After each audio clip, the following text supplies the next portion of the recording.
Good evening and welcome to Red Sky Pods for yet another collaboration with the Red Sea Pods. With one of the guys from the Red Sea on with us at the moment, soon to be joined by the other. So, how you doing, Adam? Hope you're well.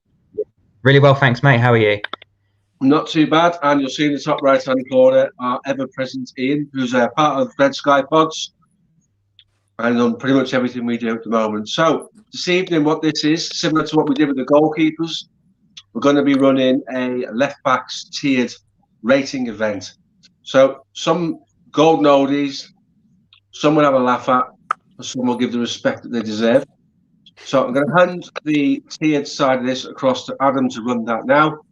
Yeah. By all means, guys, keep your comments coming in so we can see about what you think as viewers and listeners.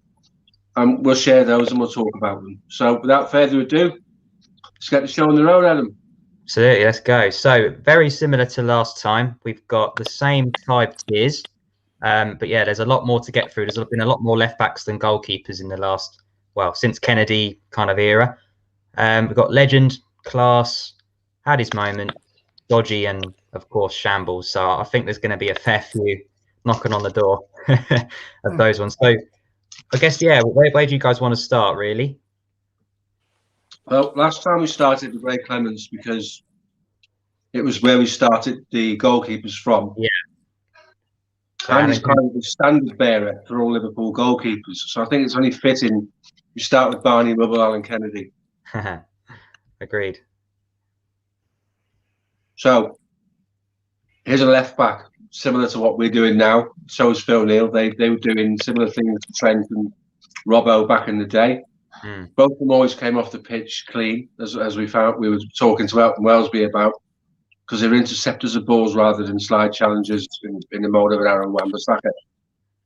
What Alan Kennedy does have is 2 European Cup winning goals under his belt. There's world-class centre forwards that can't say that. So what he was is he was a player for the big occasion, absolutely. A maraudering left back that would show no respect or no fear. The goal, if you've probably seen it in 81 against Madrid, where he chested the ball into the box, there forward and beat the keeper at the near post. That was enough to bring it home. What a player. And will always be the left back for me that we judge all of our left backs on. And, you know, I've seen a lot more football than you guys because I'm that much older than you. I've seen a lot of great left backs. We've got one now. And I've seen a lot of terrible left backs, which I'm sure we're going to speak about in a minute. But in terms of who's right up there, it would be hard for anybody to be above Alan Kennedy for me. Okay. I know a lot of experienced sort of veteran football fans have watched a lot of games of football would agree. So I don't know what your memories of him are, guys, but for me, he goes straight in the top tier without any hesitation. Yeah, go for it, Ian. I never ever was lucky enough to see Alan Kennedy play live, but being a fan I am, I've watched many games that were played before I was born, and he won challenges standing up, which seems to be a lost art these days.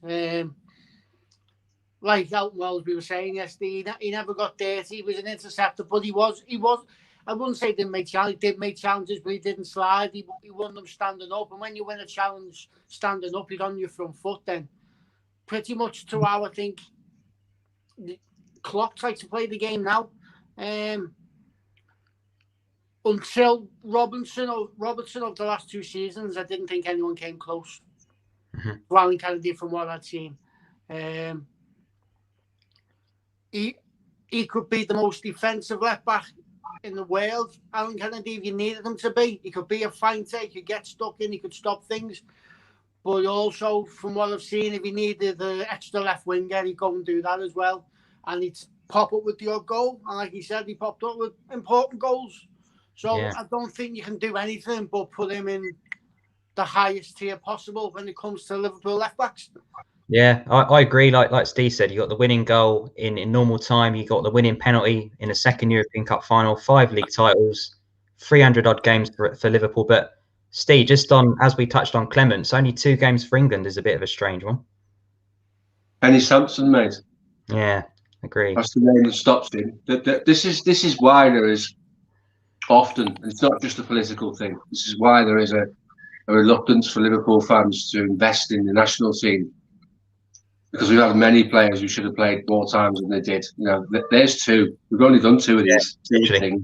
There's two straight away. When we talk about Phil Neal got a lot more caps, and justifiably so. Yeah. When we do the right backs, but we don't feel we've had our fair share of caps in terms of certain players, and certain players coming away from international duty injured frequently. John Barnes was something that happened to quite a lot. Yeah. So we'll get to Vignal, mate. Don't worry. Popping up already. Jay's ready to go. So we'll do him next, shall we? he really should have had more recognition. Don't get me wrong. Alan Kennedy was a great left back. Kenny Sansom was also a great left back. So it would be on the day the manager's preference over anything else. And you know, at the end of the day, I have to accept that decision. But for me, he was well worthy of 50, 60 England caps all day long. If Kenny Sansom hadn't been around, it would have been an open shut case. But that's not the way it goes. So he'll just have to settle for his European Cup winners' medals money instead. Not too bad to fall back on, but no, I agree. I think it's going to be difficult for anyone else to kind of get anywhere near him, if I'm brutally honest. So it'll be an interesting conversation, but yeah, it's going to be tricky to match him, isn't it? So should we please the fans? Should we go Gregory Vignal next? Let's do this for Jay Pearson, just for Jay. Okay. Jay better stay on watching though when we've done him. Oh, that's true. Maybe we should wait. I think Ian's been excited about this guy, especially in the group chat. I reckon he should start off with this one. Yeah. You want me to go now then, yeah? Crack on, mate. Let me just put it back on the screen 1 second. Here we are. Gregory Vignal for me was someone I thought he was going to be really big for us. I thought I was a big fan of Patrick Berger, but Patrick Berger's injury took the toll. So we went for Vignal at left back and we started John-Arne Riise on the left wing. Yeah. But I thought it was going to be Vignal and Riise down that left wing for years and years to come. When I remember them having a particularly good game against Everton at Goodison, and I thought these two would be the real deal. And for whatever reason, he just tailed off. I don't know whether it was because he was so young and he was tactically naive and Gerard Houllier didn't trust him. I found with Gerard Houllier, you have to have a certain intelligence and tactical naivety to play for Houllier, and I just don't think Vignal had it. He went on and he had a decent career, I think, for Rangers and whatnot. But the signs were really, really promising when he first came. I wouldn't say he was a shambles. I wouldn't say he was dodgy. I think he'd be for the amount of games he played. I think you'd say he had his moments. I wouldn't go over the top about him. I was just thinking he should have been included because he did play some games compared to what other people have played. But I definitely think he's round about the middle. Don't think he's terrible, but he's certainly not Alan Kennedy, is he? No. I don't have him as high as the middle lane, to be honest with you. Oh yeah. Like you, we came on the scene and I thought, here we go. We've got France's next left back for the next 10 years. And it just overnight just disappeared off the face of the earth. And the point there that Jay makes, Jamie Carragher broke into the side and was playing at left back for the first sort of season and a half of his Liverpool career. What Jamie Carragher gave you that Vignal didn't was that intensity that Gerard Houllier wanted. So it was easy to see why Vignal slipped down the pecking order. You're right, though. Did look promising to start with. You did wonder whether this was going to be a long-term left-back solution sold for Liverpool. Sometimes it just doesn't happen, does it? And I don't think he covered himself in glory in the games he played in. And I think Carragher took his place, I think, quite easily, to be fair. So yeah. I would have him one below. I wouldn't have him as a shambles. It'd be marginally better than that for me, but not much. Yeah, I'm with Steve. I think, what was he, 500,000 or something like that when he came in from France. And I think the first season he came in, he probably had the majority of his entire career in terms of games with Liverpool. And then, as you say, mixture of Carragher and then John-Arne Riise coming in as well, pretty much spelled the end for him, didn't it? So Yeah, not one to remember for me, but I would agree with Steve. Maybe just one down from the middle. So that's right. You've been outvoted here, mate. So what is it? Is it poor or something? Is it? We got dodgy. What's above dodgy? Had his moments. It is dodgy. he had a moment. Well, he technically did. He get the 3 honours from the 01 treble? Did he get yes, those? He did. He did. Yeah. So maybe that was a decent moment for him. What are we thinking next, then, gentlemen? Go on in, pick one. Oh, Stiggy Gibbionibi. Always a good one. That's the first one I remember from being a Liverpool fan. I was thinking that, Adam. I think you might have remembered him. Yeah, he was the first one when I started supporting Liverpool in about 96, 97. So he was the guy. I mean, I thought he was pretty good, to be fair. Obviously, I was only 9 or 10 at the time, so it wasn't like I was massively focused on every player's position. But I'm pretty sure that was the kind of his breakthrough season when he played the majority of the Premier League games that season. And after that, I think he lasted till about 1999, and then that was kind of the end for him, wasn't it? He was good. He was a good player. Yeah, I thought he was always a decent guy, but I'll probably say hard as nails, mate. He put himself about a bit. I used to talk to him almost every day. Really? Because I used to work in the #1 sports shop in Liverpool. This is back when you were saying. I know they all used to come in. I used to talk to the likes of him, Fowler, Barnes, Redknapp. Used to speak to them all almost on a daily basis. Mad story aside, Mark Kennedy signed for Liverpool on the Thursday. I don't know why, but on the Friday he came and bought a pair of football boots off me. What's that all about? You go and sign for a club like Liverpool. Don't need to go and buy your own boots, do you? That's mad. Just a bit of a mad story, but yeah, I used to speak to Bjornaby quite a lot. He's a really nice fellow as well. So, Taskers. That was Wade Smith, mate. Wade Smith, remember that? Yeah, you could live the climbing wall in the original one on the other side of the block. Yeah, Bjornaby was a great player with a great left foot, a good delivery. I think he got quite a bad injury at one stage as well, which curtailed his career a little bit. Often does with left backs. We'll speak about the ones in Beglan. Exactly that happened to him as well. Yeah. But Bjornaby's better than Vignor, by the way. So I think it's safe to say he won't be in the same category as Greg. Free kick against Everton or not. I agree. Had his moments for me. What about you, Ian? I like Steve Bjornaby.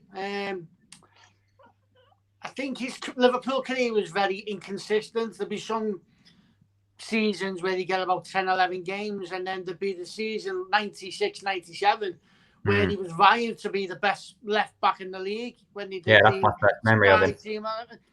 His cross in that season was unbelievable. It was Trent-esque. That's how good his crossing was. Yeah. If I am right there, was it 96, 97 where he had that fantastic season? You need to slow down a little bit, Ian, otherwise you've got him up there with Alan Kennedy, mate. No, he's right. He played every game that season. He played 38 matches, so that was definitely his best season. I remember him putting a great cross in against Chelsea that Andy Myers headed into his own goal. An absolutely cracking cross. And I remember them delivering a couple against Middlesbrough when I think we won 5-1 or 5-2. But he could defend as well, which was a lot more important back then. I think he was prone to the odd niggle as well, and I'm not too sure whether that happened at Liverpool would stay, but didn't he get a bad injury in his eye, or was that at Blackburn? Yeah, he did get. I've got a feeling that was a Blackburn, mate. But injuries did plague him to some degree. He was a guy that, because he was quite a physical player, and he welcomed and he encouraged physicality and challenges. That only ever leads to injuries, doesn't it? Especially in those days when you could tackle. Not like now, if you blow on someone, you get a yellow card. So, those were the days when defenders put tackles in, mate, and often he came out with the worst. No, it's a great. He was definitely one that I liked. He was definitely one that I liked seeing, and I remember the goal against Middlesbrough at home, first game of the season, when Ravanelli got his hat-trick. But for whatever reason, he was just another Liverpool player in the 90s who looked so promising, but then his career sort of pitted out. And that was sort of what happened at Liverpool in the 90s. Apart from your elite players, nothing really came of them. That's just the way it was then, unfortunately. Yeah, absolutely, mate. But yeah, I'd give him. I'd probably put him one up above Dodgy. Had his moments, I think, is the one. I would agree. Yeah, it's a good one that the Jay makes. The kits, the Ecru one, which is obviously, of course, the one that he's wearing in that picture as well. They're the first two kits that I had as Liverpool fan. So good nostalgic memories with those kits. But yeah, for me, definitely. Quick question, gents. What's the time frame here? And do players that filled in at left back count? Milner, Carragher, Agger. Well, Carragher started his career at left back for Liverpool because that's where he was needed. So we've gone back as far as Alan Kennedy. We'll bring it to present day. We will include the likes of Carragher, maybe not so much Agger, and I haven't really thought about using James Milner. There's a potential to give him an honourable mention, but it will be guys that, Carragher played left back for some time. Will be the guys that we've recognised as left backs, but I think we have thrown Carragher in the mix. I think Milner's in there. Out of those three, it's only Milner that's in the list. Okay, is Carragher on the list? No, only because Milner had a whole season there, and I thought Carragher's kind of going to be in our centre back version of this as well. So see, I'd have had him in both. I'd have had him in both, to be fair, but no mind, fine. Always makes cool. No problem. So that answers the last minute winner podcast question there, guys. I hope that fits. That's okay for you. Stay tuned and send us your thoughts, please. That'd be great. Where are we going next, anyway, guys? Right, so let's go for Stan Burrows, David Burrows. Okay. This is one where I'm not going to be able to say too much. David Burrows was an interesting acquisition. He played in between Steve Staunton's two spells when we had Staunton, sold him to Aston Villa just so Robbie Fowler could rip him a new one every time we played them, which he did frequently. And then we brought Staunton back. So Burrows kind of played in the middle. I think he's one of those players that got the nickname along the lines of Trigger or Dave or something like that because he wasn't the brightest button in the box. But he had endeavour and he was hard working and he's very, very difficult to get round the back of. This is interesting because for me he's not as good as Bjornby, but he's better than Vignal. Ooh. So we kind of have to decide really which category fits in most. I think we would be doing David Burrows a disservice to put him down along the likes of Gregory Vignal. I thought he was better than that, and maybe being kind to him to put him alongside Steve Bjornby, to be fair. But he tried hard. He worked hard. What he lacked in quality, he made up for it in endeavour and effort. And as a fullback, you can't really fault that, can you? No, I'd agree. There's not much for me to say. Ian, you want to add anything on that? From what I can remember, Steve, he was a hard man. He was a hard man at left back, David Burrows, and he had one hell of a left foot. And not so much for delivery. He had a cracking shot, and I didn't score many goals, but I've seen him crack the bar and hit the post a few times. I'm not sure whether you remember this, Steve, but I also remember him going on record breakers and hitting, trying to break the world record for the hardest shot. Really? Yeah. Did he do it? No, he never. But he had a cracking left foot, and like I said, he was a hard man. I definitely put him on a par with Steve Bjornby because I think he was just there at a bad. He was there at a bad time. It wasn't down to him. He was there at the time when Kenny was just leaving, and when our club sort of fell into a bit of free fall. Didn't he? I think he eventually went to played for Everton, didn't he? Eventually, as well as West Ham. He turned up there at some point. Yeah, I think we got him from Coventry originally. We got him from Coventry. Then I think he went to West Ham with Mike Marsh, and then he ended up at Everton, I think. But for me, he was pretty good. I would have been happy if he'd have been our left back for a few more years. But I think the timing of his spell at Liverpool, like not just him, It didn't suit a lot of players because Kenny left, then Graham Souness came in, and things all went a bit up in the air. But I'd put him up with Bjornaby. I think he was that good. I don't think he was dodgy in the slightest. I just think it was bad timing for Burrows. That's fair enough. And one of our guests, one of our viewers, one of the people who's joining in and in comments and content tonight has agreed pretty much there with his 146 appearances over 5 years, middle of the road, not brilliant. We got him from West Brom, not Coventry, I stand corrected. And he did leave for West Ham and then he had half a season at the end. So looks like someone's going to fill in the gaps for us in terms of where these players went to, which is cool. Keep it coming. Go on, Adam, is that him there? Yeah. Right. Should we do one from my era now so I can have some input? I want to go. Simicus? Oh God, no, thank you. I want to go. I want to go John Arnoriso, if that's okay. Oh, yeah. Someone a few people here. Yeah, so he's one of the guys I've had his name on the back of my shirt.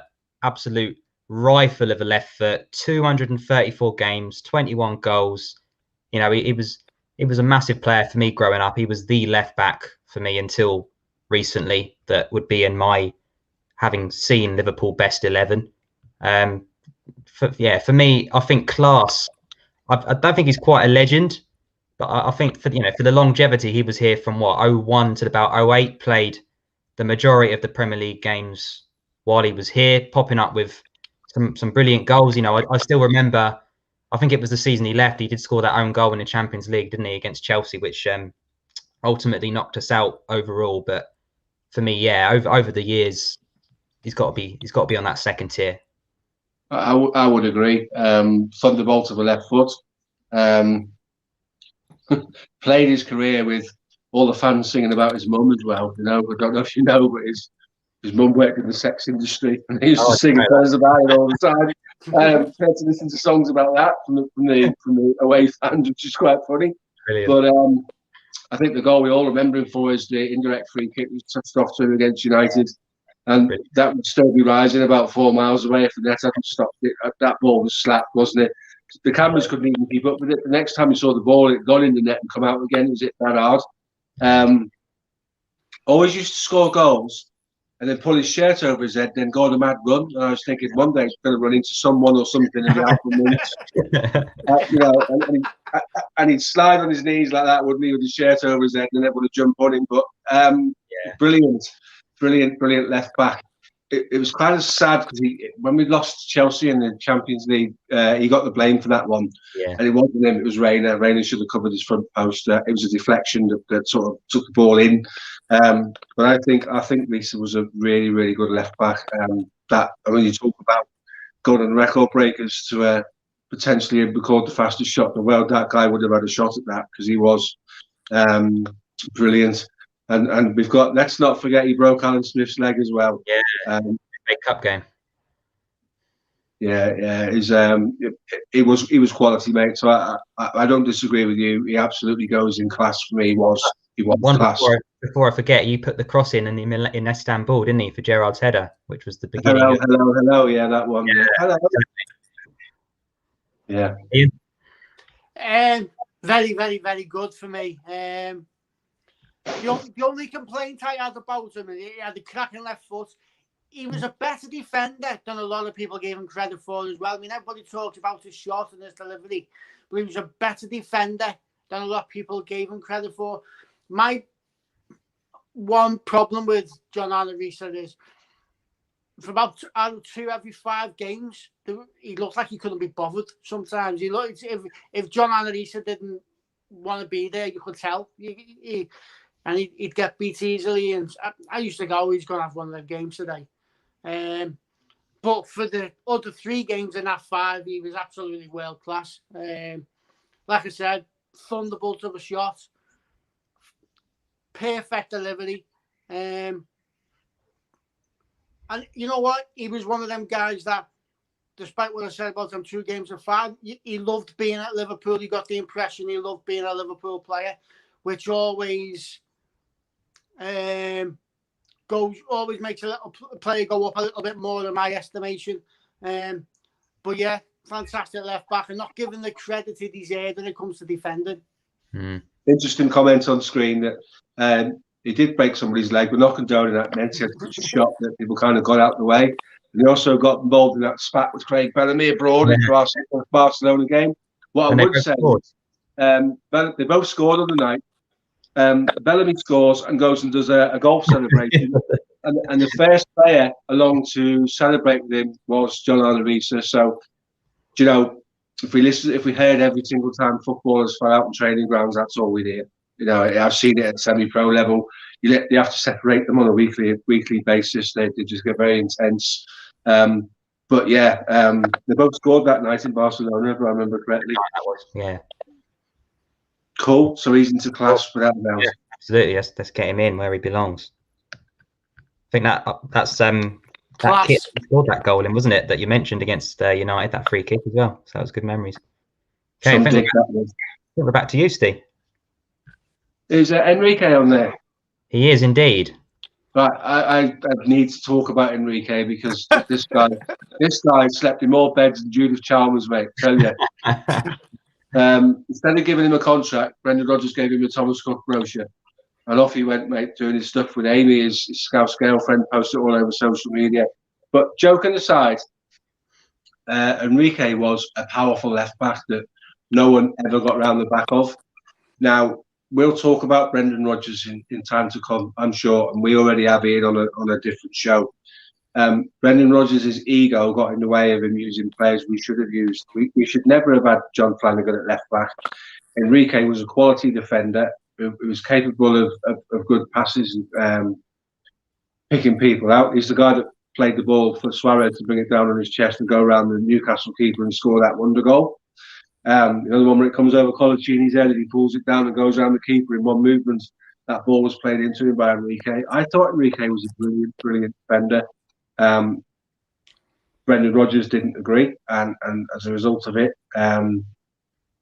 you know, it is what it is. I thought he should have played. I thought he warranted more time on the pitch than he was given, and it was harshly treated. Brendan Rodgers treated a number of players poorly, and Enrique was one of them. And he still keeps in touch with the club, and thankfully, touch wood, he's over his health scare with his operation in his brain, which was really, really important that he got through that because he's a cracking fella. But he was strong as an ox. He never ever got round the back of him and cut the ball back from the byline. You just couldn't do it. He was quick, he was strong, and I think he would have played a bigger part in success had he been given a chance. So I will always defend Enrique, mate, because he was a defender first, and then everything else second, and we don't see enough of that. Yeah, I might have to kind of bring it down a peg or two now because I think he's one of the worst left backs I've ever seen for Liverpool. It might be a bit controversial, but during the time I was watching him, he played 2 seasons pretty much. What was it, 11-12 and 12-13. I just thought, all right, you mentioned that good ball to Suarez, but he could not control it. It bounced off him. His crosses usually were all over the shop. He was slow. He had a mistake in him every game. And yeah, I might be on my own because I remember at the time there was a lot of people that disagreed with me, but every time I watched him, I was always so nervous. You know, it was just catastrophic for me. So I would even put him in the very bottom tier. That's how strongly I feel. Just before we go any further, mate, you'll be pleased to know, back in the day when people disagreed with you, nothing's changed. The 2 people that disagree with you tonight. Come on, Ian, let's meet in the middle. I'm just going to say, I'm probably going to meet in the middle a little bit because I thought when he first arrived, he was very, very good. I thought, yeah, he's going to be cracker. He's going to be a cracker for us. Then what happened is he went out to the team for a little bit, and when he came back in, his confidence just looked absolutely shot. I don't know what happened there. I don't know what happened off the field. Obviously, I'm not privy to that, but something happened when he was dropped. And when he came back, he just wasn't the same person he was. That first season when he was there, after we signed for Newcastle, I thought he was going to be our left back for a long time. I've never seen anybody shield the ball the way he did when he shielded it out for a goal kick. He was an absolute unit. He was built like Shaqiri. He was like a rectangle. Yeah, but not 2 foot tall. At least twice the size of Shaqiri. But I thought he was really, really good. I just think there was a massive difference from Jose Enrique in the first season, and then when he came back after he'd been dropped. I don't know whether he'd been dropped. I can't know if he'd been dropped or whether he'd had an injury. But when he came back in and Brendan Rodgers brought him back in, he wasn't the same player that we'd had in the first season. So that comes down to how Rodgers treated him, mate. He didn't. I think it is. Well, I'm not privy to that, so I'm sort of having guesswork. But I'd probably put him with Bjornaby. I'd probably put him in that tier myself. So I'm getting outvoted. That's fine. I expected it. Where we go? I was hitting that end button, then Razorby went down in there. I'm telling you. So I'm saying. So Ian's saying had his moments. I'm saying shambles. What are you saying, Steve? He's alongside the likes of Bjornaby for me, right? Yeah. So no worries at all. Cool. Ian, did you want to pick one next, mate? Oh, let's go for Insua. Emiliano Insua. No probs. Emiliano. Interesting one, that one. What was he, about 07, around there? To about 10, 11, something like that. Never really felt like he was the first choice left back. He was always one to come in, wasn't he? If we ever kind of needed him to fill a gap. I didn't feel he was a particularly memorable Liverpool player. I think we had Aurelio, Docena, those kind of players around that time as well. So I don't remember him playing. I think only one season. I think he might have been our main left back, but up to that point, I wasn't particularly.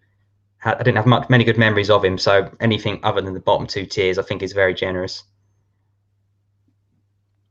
Ian, you called him out, so go on your next. Right, I'm on it. Right, so I was a fan of Insua. Jay's not going to be happy, but I thought Insua was pretty good. I thought he was one of those players that would have developed into a very good player. I thought he was let go far too soon.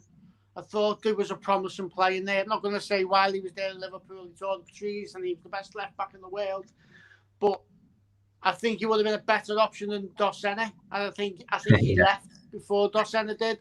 I think he went on to play for Atletico Madrid and he did decent there. Remember him scoring an absolutely cracking goal against Arsenal. I just don't think he was ready to play first team football on a regular basis. I think he would have been a good backup left back. And he was let go too early. I think he could have become a very good player, especially under Rafa Benitez. I'd probably, because of his time there, I'd probably go underneath Bjornaby. So I'd probably have to say he's dodgy just because he didn't spend enough time at the club. I thought Rafa Benitez signed a number of players. To say sign them from left field would be an understatement.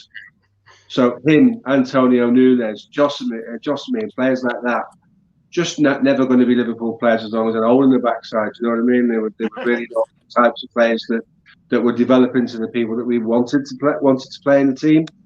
I think Insua was okay going forward, like lots of Liverpool left backs over the years.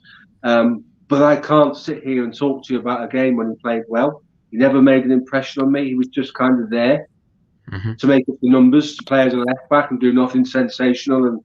And I'd agree with Ian. I'd stick him in. I'd stick him in dodgy, mate. He's not a shambles because he never actually did anything wrong. No. He never actually did anything good either. So dodgy works for me, mate. Yeah, he was, like you say, he was more of a cup left back, wasn't he, more than anything else. So, right, we'll whack him in there then. So I guess that's back down to me again. Shall we go Alberto Moreno? Oh. Might be slightly controversial. Do you want to go off with this one, Steve? So Moreno, yeah, let's look at Moreno. Okay, so another fast left back going forward, absolutely ridiculously quick. His recovery speed was insane, but he just never smelt danger. He never knew when it was coming. He never knew where to be to deal with it. His positional sense was absolutely diabolical.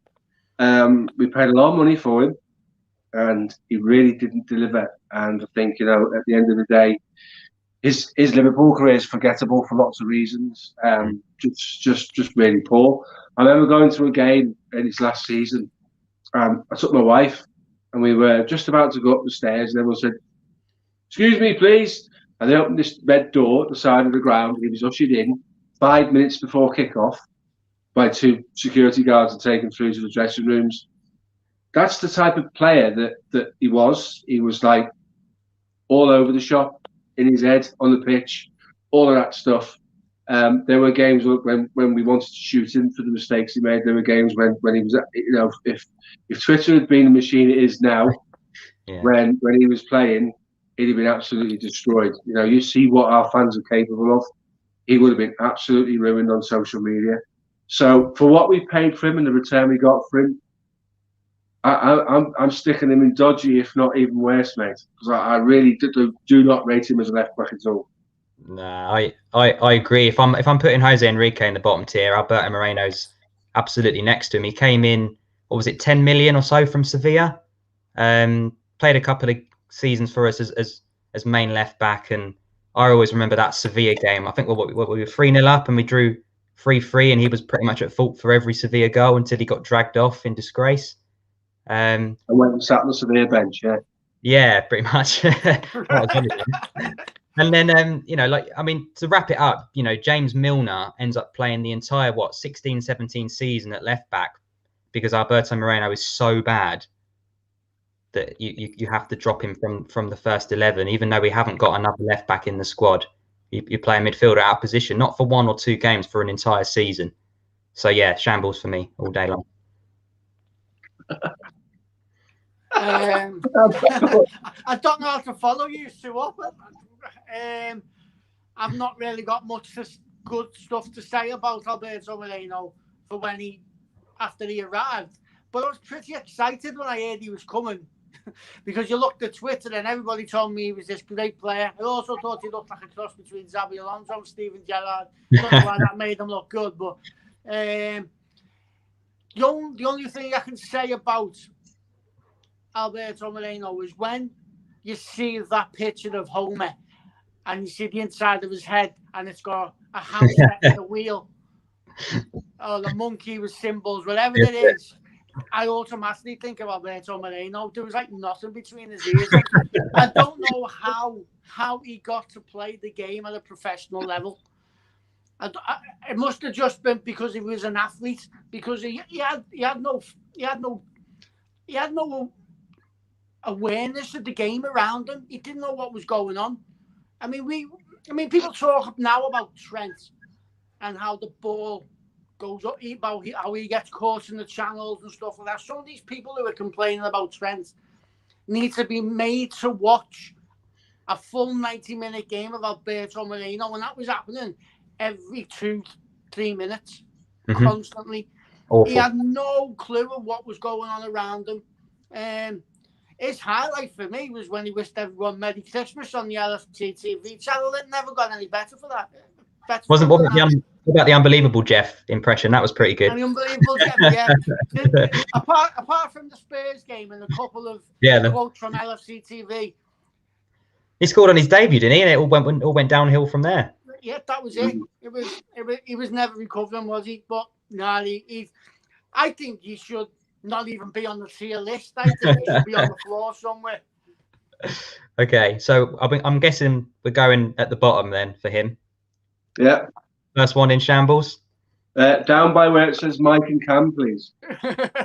A little bit lower than that. It's like the old Top Gear one, isn't it? When they just chuck them in the bin or put them in the bin. That's the one. So James has just mentioned my fellow co-host that James Milner should be on the list, and he should be pleased to see that he is. So should we talk about him? Yes, let's bring Millie up. And you can start with Millie, if you want. Yeah, no problem. So, as I say, he filled in 16-17. Pretty much, the only bit we're going to talk about his career really is in that season, isn't it? If we're doing a left back tier list, so I think he did a solid job. To be brutally honest, I don't think he was miles better than Alberto Moreno at what you would expect Moreno to be better than him at. The likes of crossing, positional sense. You can trust him to be up and down that left hand side. Obviously, he was a few years younger than he is now, so he was similar to Robertson, I would say, getting up and down. Not quite as good, but you know, he was fantastic left back, I thought, that season. And yeah, obviously, you know, we moved on and brought Andy Robertson in, and Milner returned to his normal position as he naturally would with age. But yeah, for that season, I thought he was class at left back. Ian? I can't see any difference. I thought he was the best left back we had at the club for that season, even though he was a central midfielder, which says everything you need to know about our squad at the time.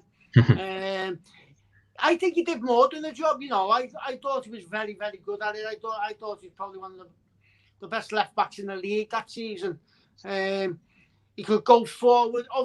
Obviously, he couldn't go backwards and forwards the way Robertson does now, but he did a good enough job at it. He created things and he stopped things, and there's not much else you can want from a left back. He did everything Alberto Moreno couldn't do. So I'd put him as class. I'd put him at the tier below top. Yeah. And I'm just going to say 2 words. I concur. There's no reason not to put him in that class, in the class thing, because he was. All I would say is that he brought an organisational side to the team that none of the left backs we've spoken about today so far got remotely near to. As a model pro, as a manager, you need a player to go on the pitch and be an extension of yourself. And we've got 2 in him and Henderson. So sticking him in at left back, he was always talking, always communicating, always giving information. So there were times people got around the back of him because he's never had natural pace. But you don't hold that against him, because he was filling in there and he did a marvellous job, and he absolutely is class. Yeah, agreed. So let's put him where he belongs to be, alongside John Arner. Cool. I think we're back round to Steve again now. So who's left then? We've got Ablett, Aurelio, Ali Sissoko, Beglin, Dix, Dosena, Konchesky. Right, let's have Julian Dix up then. Julian Dix. Okay. Let's do him. Let me just get us back on the screen. There we go. So, Go for it. The man that came with Neil Ruddock to Graham Souness's Liverpool side to add a bit of steel. What we didn't know is he had Semtex in both his knees that could have gone off at any second, and that would have been the end of his legs completely. Absolute nightmare, mate. How he got through a medical and Fakir couldn't, I don't know. Really not the same sets of paperwork for that one. Should never have happened. I'd like to erase his time at the club out of my memory forever, but sadly I can't. I thought he was absolutely dreadful. If there was one player built for one club, Julian Dix was built for West Ham, because he was close to the pitch, close to the fans, was capable of a thunderous challenge, had a bit of a shot on him, took a mean penalty, but for Liverpool he couldn't just defend to save his life.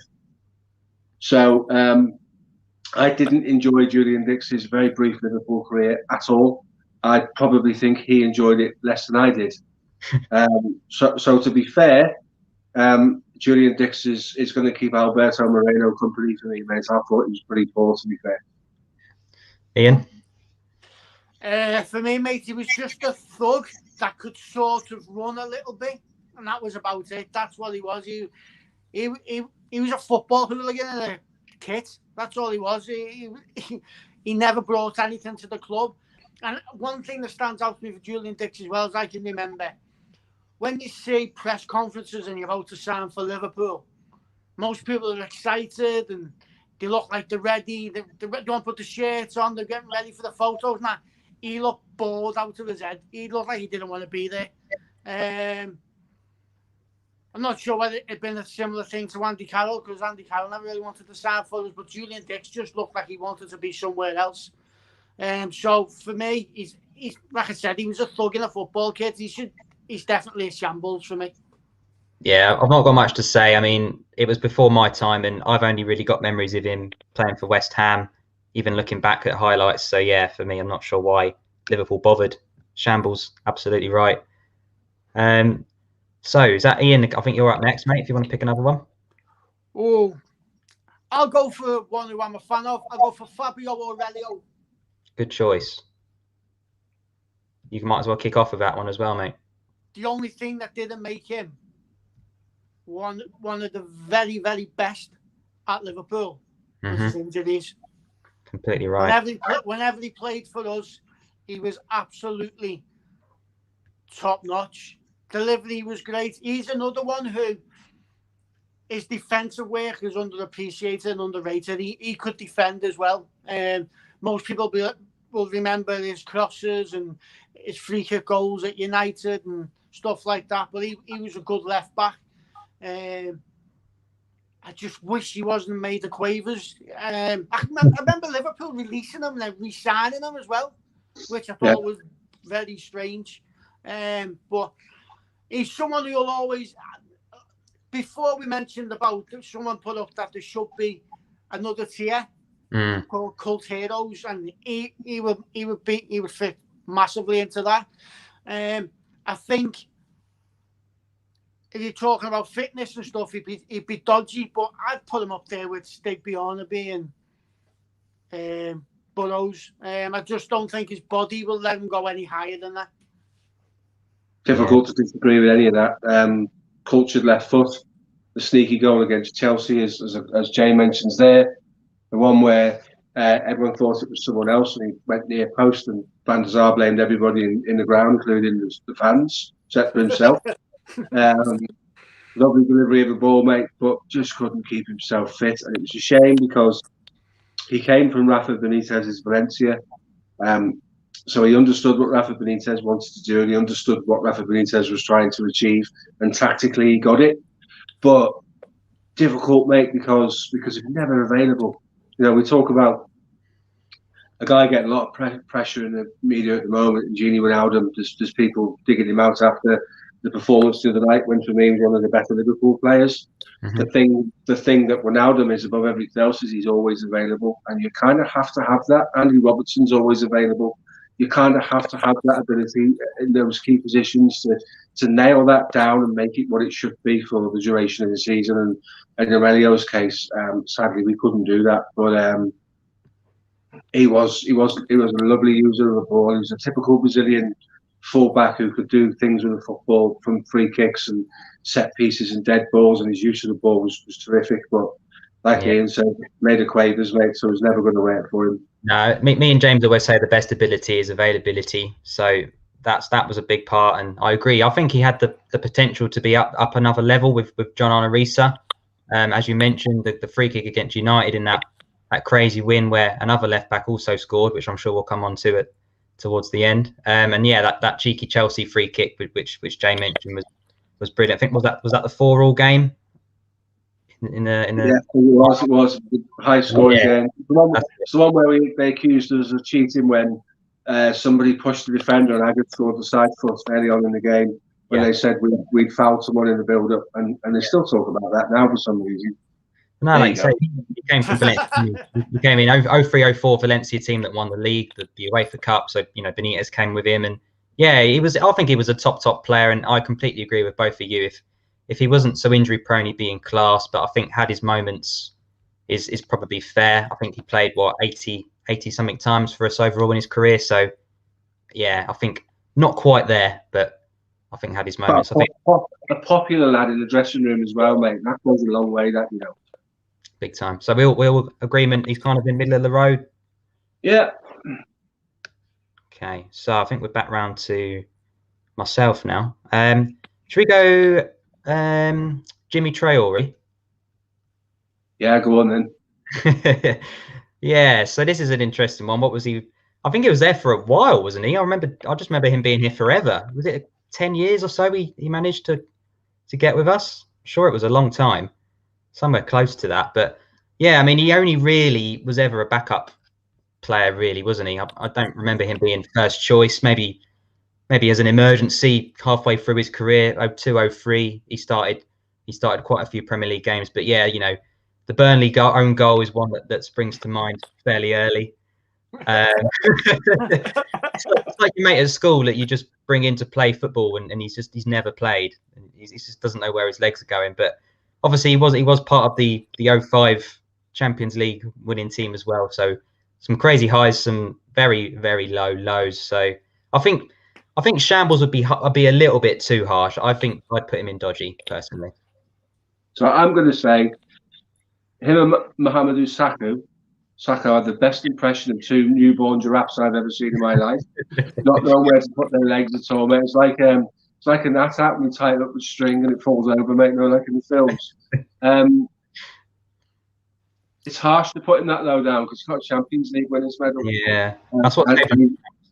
And that would make him a cult hero. So I think Ian is right when he said we should have had a level for cult hero. Yeah, happy to add that one in next time. Yeah, next time we'll do that. But you only remember him for two things: the own goal against Burnley and being in the final in Istanbul. What happened in all of the games in the years in between that? He did clear one off the line in Istanbul. You're quite right. So there's two good things and one bad thing we remember him for. Yeah. But basically, I think he's got to have had his moments, because even scoring an own goal against Burnley is a moment in your career. Good, bad, or indifferent, it absolutely is. The clearance off the line in Istanbul was amazing. He's a cult hero, so I've got to put him in his moments, and that's because of the games he played in and the things that he did, good and bad, in those games would make him someone. He's a conversation piece, isn't it? So I put him in there for now. Cool. All right, Ian, where you putting him, mate? Jimmy Traore was one of those infamous players, wasn't he? That when we signed him, he was given the title the new something. And when he was in the reserves, he was captaining a pretty good reserve team, or an under-21 team, whatever it was at the time. And people called him the new Desai. So there was big hopes for him. Part of Jimmy Traore's problem was that he never got to play at centre-half for Liverpool, and that's what he was. He was a centre-half. I think if he'd have come in and played a few more games at centre-half, we may have got a better player, because he wasn't built to play left-back. He didn't have that athleticism to play left-back. I think you struggled to put him at anywhere else other than had his moments. I wouldn't like to say he was dodgy. I was one of his... I was a fan of his when he first came through, because I thought he was going to make it at Liverpool. I didn't know whether it was going to be at left back. I thought he'd go on to be a good centre half, because I remember he had, similar to like other players who played, he had the tools to be able to do that job, but just never worked out for him. I remember him scoring a cracking goal in Europe from the. I think he scored it from the right-hand side, but curled it in with his left foot from just outside the box, and it was a cracking goal. But yeah, I don't think you can put him anywhere else other than at his moments. Yeah. It's interesting that you mentioned that people had him down as the new Desai. Desai was 3 times thicker in width and depth than Jimmy Traore. Jimmy Traore was built like an Ethiopian middle distance runner. He just looked like the second you went anywhere near him, you might snap, because there's just nothing of him at all, mate. It's like seeing more meat on a butcher's pencil. It was absolutely shocking, mate. So, yeah, stick him in there, leave him there. Let's move on. Back round to you then, Steve, mate, if you want to pick one. Steve Staunton. Yeah, good choice. Stan. So, okay. Steve Staunton, 2 spells at the club, as I said before. Was sent out to go to Aston Villa. I'm sure that was a secret plan to help Robbie Fowler score loads of goals, because one of Robbie Fowler's best ever goals was the ball was played into him, his back to goal, and Staunton came to close him down. He just let it run off his standing leg and bamboozled Staunton, and then cut a drive across the goal from right to left, giving the Villa keeper absolutely no chance. He must have hated playing against Liverpool.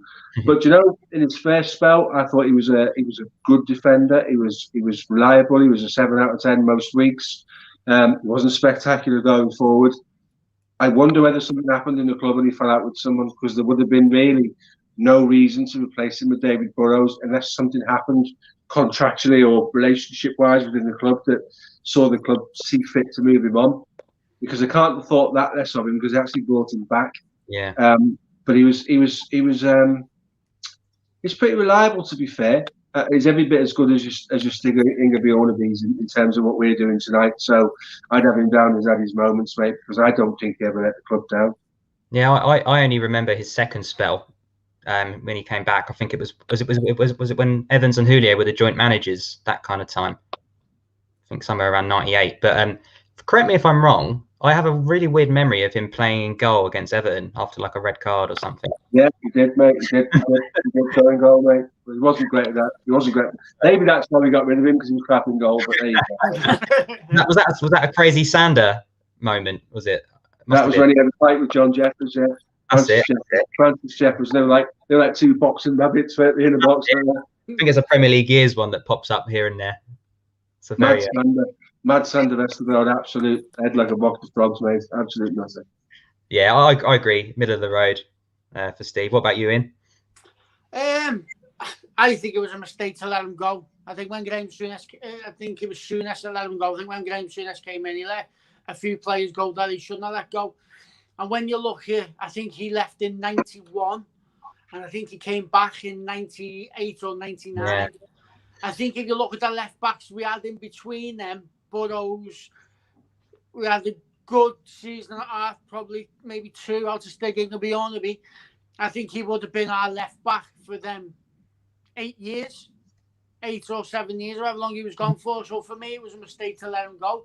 I think he's probably one of the only left backs we've had who've ever scored a hat-trick. Remember him scoring a hat-trick against Wigan, I think, in the League Cup or the FA Cup in, I don't think it was the League Cup in 89-90. I think it was a big mistake to let him go, and I think if he'd have stayed, he might possibly have been in one of the top 2 tiers.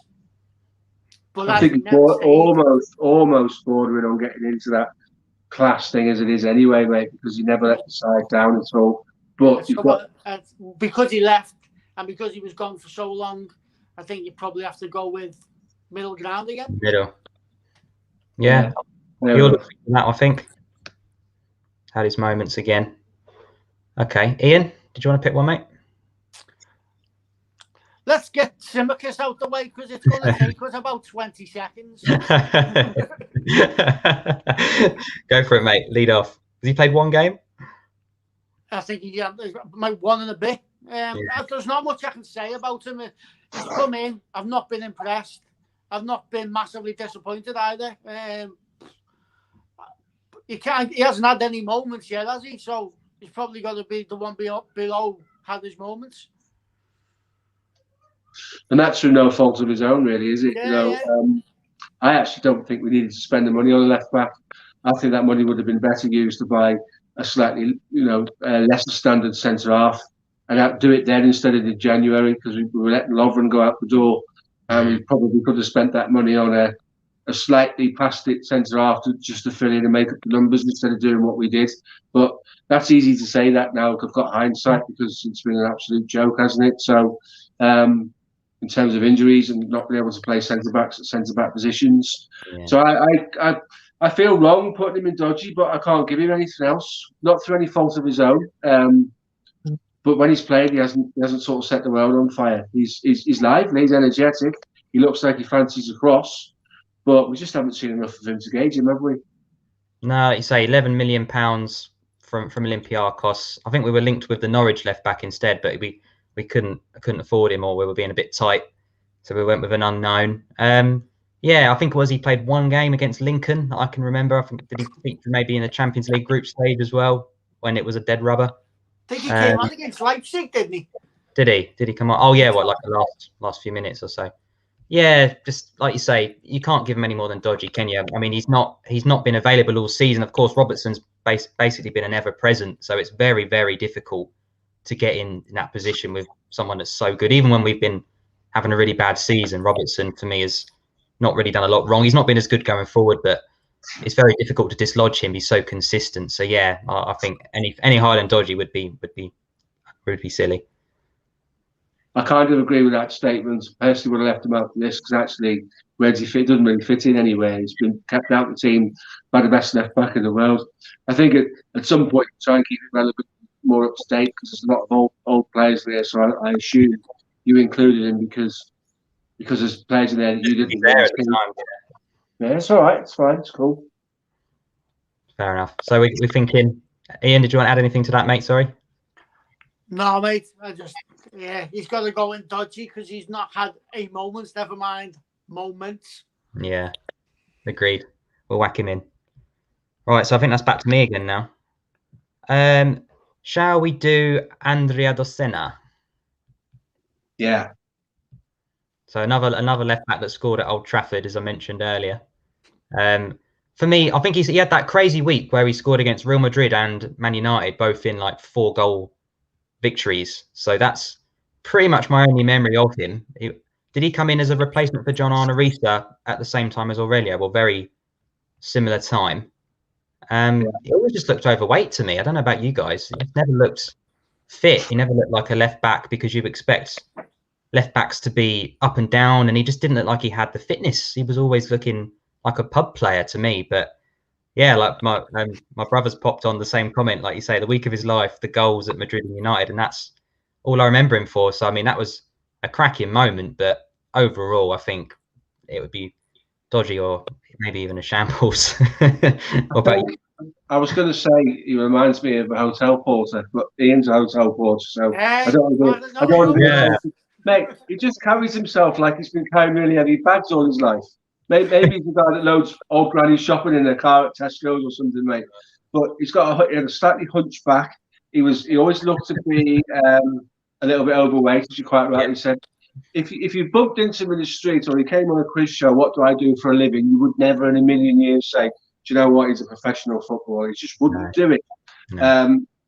But we'll always remember his goals against Real Madrid and Manchester United. So that kind of makes him a little bit of a cult hero because that's what we do as Liverpool fans. But take those 2 goals out, then there's nothing really credible to speak of, is there? No, not at all. Ian, you want to add anything else on the end of that, mate?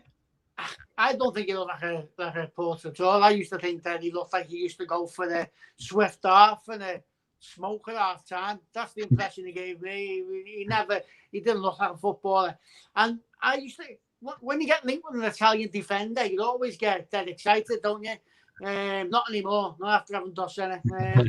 I'd probably put him down as dodgy myself. I wasn't a fan of his. You take them 2 goals away, I can't think of a good game that he had. I mean, let's be honest, and he came on for the last, 10 minutes against United and scored a goal and scored against Real Madrid, but I can't remember having a good 90 minutes. Let's be honest, the goal against Manchester United, he just wanted to get any part of his body on that ball. There's no control in what he tries to do at all, and he loops over the goalkeeper. It looks like a great lob, and it goes in. But if you watch his body positioning, his shape, his technique, that could have gone anywhere. Could have gone out for a throw-in, but it didn't. Yeah. It went in, and obviously we all celebrated, and that's history. But mate, he's not one of the people that we would look at and go, yeah, that's a proper Liverpool left back. Not at all. No. So he can go and have a brew with Alberto Moreno for the. You reckon in Campbell? 4. So Ian's saying dodgy. Steve's saying shambles. Yeah, I think. Do those 2 goals save him from the bottom tier? No. I'm going. Yeah, I think shambles. Like you say, other than that week, what did he do? Absolutely soddle. Right. So I think we're back around to you again, Steve. If you want to pick one, mate. Who's left? Because I'm on a smartphone. I can barely see it on the screen. So it's Ablett, Beglin, Ziga, Sissoko, Konchesky, and Robertson. Gary Ablett, please, mate. Ablett, yeah, absolutely. Again, you guys would have to lead with this one before my time. What cracking player, mate. Very underrated. When you're playing aside with Mark Lawrence and Alan Hansen and all those players, it's very easy to go under the radar. And Gary Ablett absolutely did. Never let anybody down. Turned up every single time.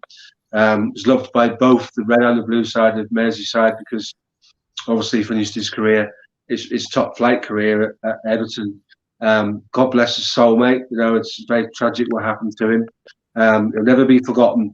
But what I would say is he held his own in a side littered with superstars at Liverpool that won trophy after trophy after trophy, and you couldn't ever watch him play and think he looks out of place there. I'm looking at him and I'm thinking, you know, he's not absolute top tier. He's in the one below for me because he was just very, very consistent in an absolute superstar side, and you forget to stay in a side like that. You've got to be good at what you do. because there's no shortage of players out there the club might look at, but they didn't. And obviously went to Everton towards the end of his career, and they love him to bits too. If there's another channel doing this for Evertonians, there'll be somebody speaking in the same way I'm speaking about him now for Everton, mate. So for me, he's class. I don't think that comes into question for a second. No, I mean, like you say, all I've kind of got to go with is, stats and things like that. But yeah, over 100 appearances, a couple of league titles and FA Cups. So yeah, I would agree with everything you just said, mate. He's for me, he's one of them infamous people who was a victim of his own versatility.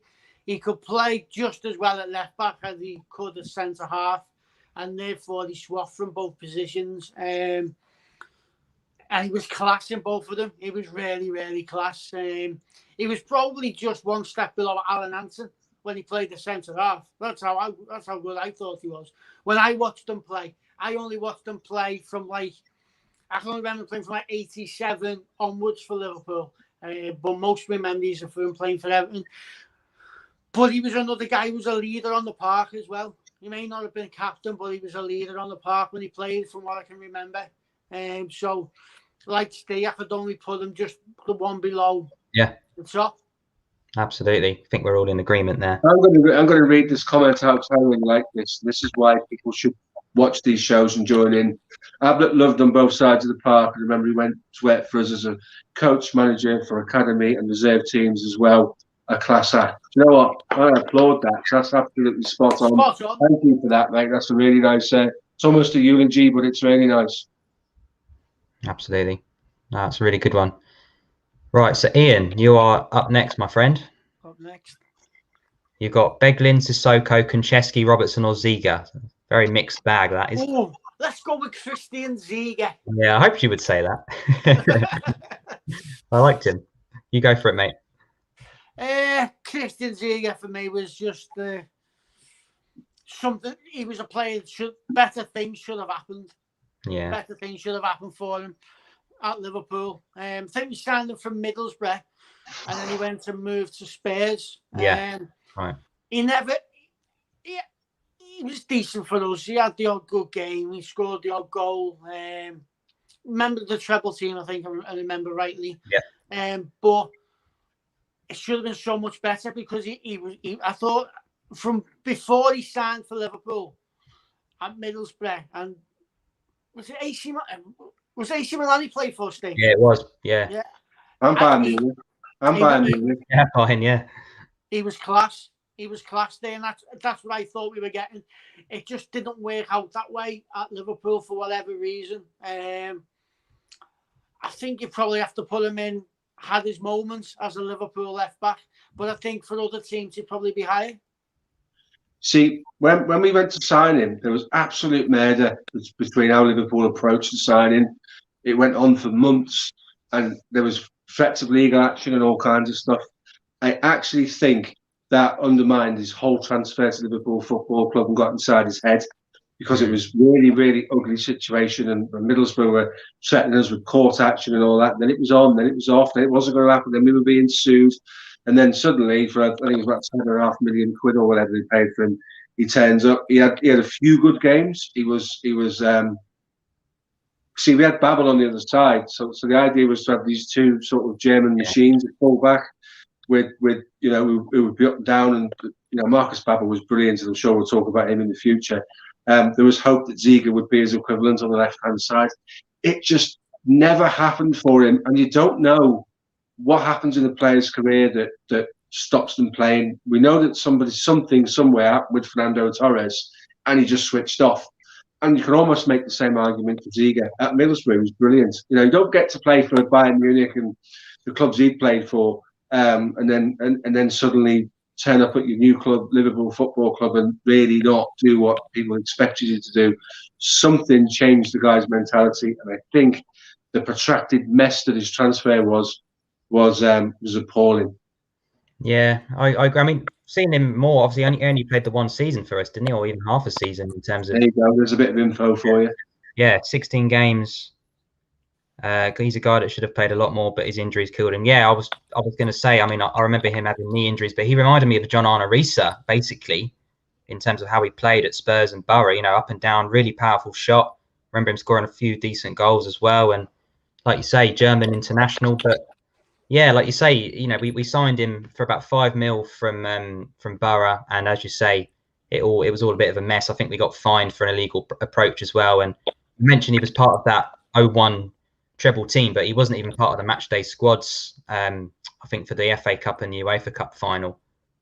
So it tells you everything. It's something that someone that really should have had, 5, 6, 7 years. All those years he was at Spurs should have really been, I think, at Liverpool. In my opinion, we should have kept hold of him for 4 or 5 seasons. But yeah, for whatever reason, it didn't work out, which is a shame. So I think he had all the ability in the world, and he was really unfortunate with, like you say, the transfer and the injury. But I think middle of the road would be probably where I'd put him anyway. I'm gonna say it's dodgy, mate, because I 5 million quid, or I think it was a bit more than that, for 16 games, and they're not memorable games. The guy had a lot of technical ability. He never really turned up for Liverpool. So by proxy of that, I'm gonna make a case to bring him down to dodgy, mate, because that's money we could have saved for something else. Could have saved that in January. It's a lot more back then as well, wasn't it? Yeah, it's a lot of money then, yeah. Dodgy for me, boys. Go on, Ian, you can have the casting vote. I'd say dodgy. Say dodgy as well. Fair enough. Yeah, I think I'm more judging him based on his ability as a player and in his career. But yeah, it's difficult to disagree with his Liverpool. It was dodgy, wasn't it? So who's next? I think we've got, is it back to me now? I think it is. Yeah. So we go Paul Konchesky. Oh, there we go. I think he's a lot of people's worst Liverpool left back of all time. I think it's difficult to disagree. It was definitely during the worst time of a Liverpool as a Liverpool fan that I've had. The Hodgson era, and to sign a player of that ability to become your first choice left back and wonder why you're knocking about in 17th in the league. We had a decent cup run once Kenny Dalglish came in, but it was just a shambles from top to bottom, wasn't it? Once Roy came in, and yeah, I mean, Konchesky's most memorable moment for me is scoring against us in the FA Cup final for West Ham with that half cross, half shot. But yeah, I agree with that comment. Straight in the bin. There's no way he gets anything other than shambles for me. Right? Can I just make a case? Just lob him in shambles and we move on, because I don't want to waste my breath on him, to be honest with you. Ian, are you happy with that? The best thing I can say is he just epitomised Roy Hodgson's tenure at Liverpool. Yeah, exactly right. That was a nice, easy one. I enjoyed that. Right, you're back to you, Steve. Okay, I'm going to do the same with the next guy, if everyone's in agreement. Yeah, I think you need to drag Ali Sissoko and stick him right alongside Paul Konchesky, mate, because he came to us for Valencia. He was a machine. At Liverpool, he was absolutely dreadful. So in terms of his Liverpool career, mate, he's a shambles, mate. And I don't really I don't see the sense in debating him, because he didn't do anything. No, came in on loan, didn't he? We took a gamble on loan. We needed a left back to cover, and that's all he ever was, wasn't it? Did we have John Flanagan playing there mostly that season, if I'm right, scoring a goal against Spurs, etc. But yeah, I agree. Straight in the bin. Ian? He just, when you watched him, he looked like he was made of rock from the waist up, but his legs were made of rubber, and he was collapsing under his own weight. That's the best I can say.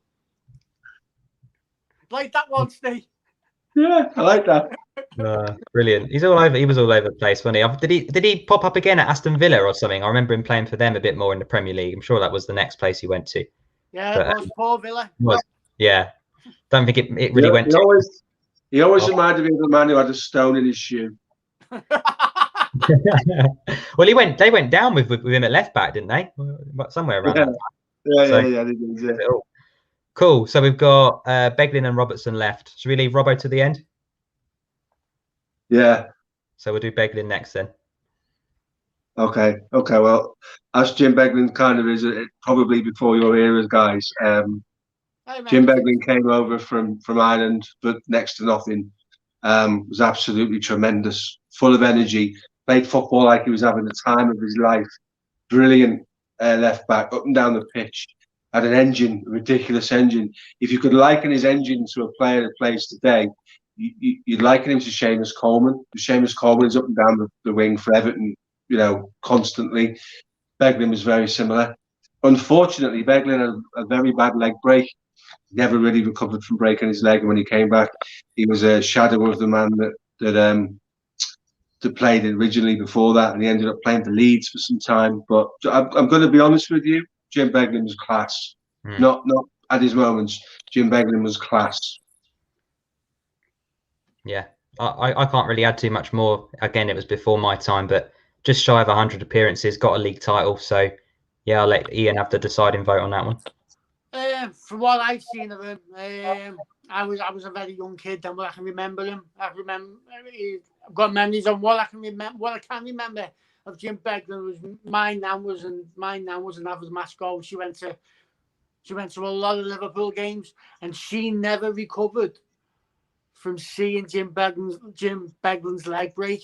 She used to go on about it all the time. That was the most horrific thing. One of the most horrific things she'd ever seen. But yeah, class for me. Yeah, I think that's absolutely right. So we're down to the current crop. Andy Robertson. What a man! What a player! What was it? £8 million from Hull. One of the best. Yeah, one of the best signings I think of all time. Is he not? I mean, understudy to Moreno in his first season. He took a while to get coming in. I think did he have a baby around that time as well? So I think it was around December he came in to the first team, and he's never looked back, has he? Liverpool's rise has been alongside his own, hasn't it? Runners up in the Prem, Champions League final back to back, winning the Premier League title, assists galore, captain of his country, arguably still one of the best left backs on the planet. And he's nowhere near done, is he? In my opinion, once we get Van Dijk's etc. back next season, Andy Robertson is going to be back in with a shout of the team of the years again in terms of the end of next season. So yeah, good comment from Samuel as well. Robbo epitomised. Where's it gone? This one, yeah. Robbo epitomised the Klopp style of play with that crazy press against City, because I remember that Manchester City game when he pressed the right back, then he pressed the centre back, then he pressed the left-sided centre back. It was just he won the hearts of Anfield, didn't he? From that moment. So yeah, but he gave a foul away at the end of it. He did. That's true. But I mean, the assists are off the chart. He could improve in front of goal. He has picked up 1 or 2 goals. And he does have quite a few chances because he plays so far forward, and down the left with Mane is the best combination I've ever seen down that side. So is he a legend yet? I think he's very, very, very close. I'd probably. He's played in 2 European Cup finals. He's played in a team that scored 196 points in 2 seasons. All of these players are legends who've done that, mate. Yeah. Okay, then let's put him in the top. Ian. Just epitomises, like Kinchesky epitomised Roy Hodgson's era. Yeah. Robbo epitomises what Jurgen Klopp has done. He's an absolute machine. I think he's playing now when he's got no right to be playing the way he looks absolutely knackered, but he still drags himself onto that pitch and gives himself 110% every match. He's a leader on the pitch. He's not shy of doing the little dirty things on the slide. He'll do anything to win. He's like a little Suarez at left back. That's exactly what he is for me. When he pushed Messi's head down as well. Yeah, he's absolute legend for me. Absolute legend. He's certainly a subscriber to the dark arts, isn't he, in football? That's for sure. Yeah. What I like about him was when he signed, he didn't get the game plan. He didn't get it at all. And he spent a long time trying to understand what Liverpool were trying to do, which included knocking on the manager's door and asking him, is it worth me staying here? Have I got a future at the football club? And it was explained to him what he needed to do to improve, and he went away and did it. That is the biggest compliment you can give anybody in that situation, where basically they go away and deal with things and they come back. He is in the same conversation as Alan Kennedy already. So by proxy of that statement, he belongs in the top tier with Alan Kennedy, mate. Absolutely. Yeah.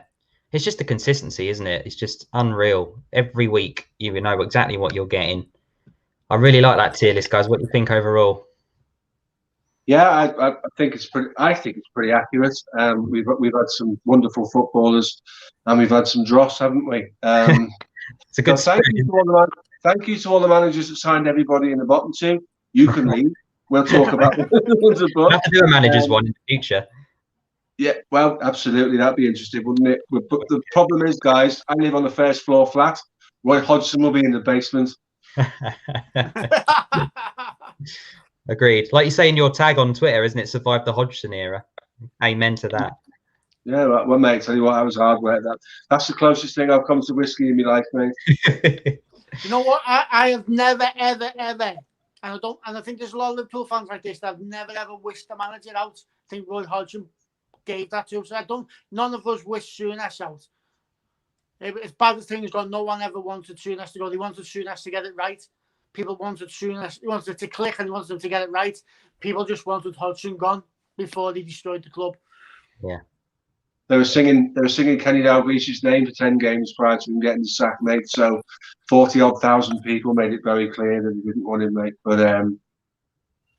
yeah, I'm sure we'll have our managers tier list at some point. Yeah, absolutely. I guess right backs is the natural place to go next, but yeah, we'll definitely get the managers ones. Cool. All right. So that's another one done. Really enjoyed that. Thanks for those that came in and contributed with all the comments. Really good. Sorry you couldn't make it, Jay. We would have enjoyed listening to you, but you know these things happen, pal. So next time you can come and give us your thoughts on our right backs. That's cool. So drop on and give Red Sky Pods a follow and give the Red Sea a follow. You can see our individual socials there. Give us a follow on those too. Join in any time, guys. Listen, those of you that have been in, if you want to come on and be a part of the panel, the next time you see one of these done, drop us a message. We'll send you a link. You only need a smartphone. That's all I use. You come on and share your wisdom with us. The more, the merrier. Absolutely. Okay, cool. Thanks very much, guys. Thanks very much. Take care, everybody.